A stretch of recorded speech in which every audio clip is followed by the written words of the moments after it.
ফাহিম হোসেন যদি শিল্পী এবং খেলোয়াড় যদি না হতেন তাহলে কি হতেন? যেটা হতাম না আমি বলতেও পারবো না।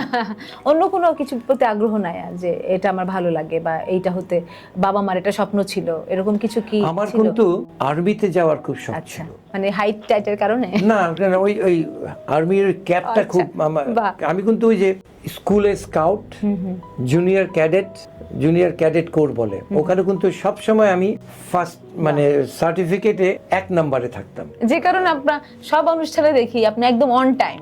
অন মানে টাইম। এক মিনিট আমি এখন পরে না। আমি আগে যাব পরে যাব না। আবার একটা নিয়ম হয়ে গেল, আমি দেখি অনেকের এটা আমি সাদিম মাহমুদ স্যারের মধ্যে দেখেছি যে একটু সবসময় দেরি on করে time। আসাতে মানে জানি না, অনেকে মনে করে যে ও তার জন্য চিন্তা করতেছে কেন আসে না কেন। আমি এই জিনিসটা পছন্দ।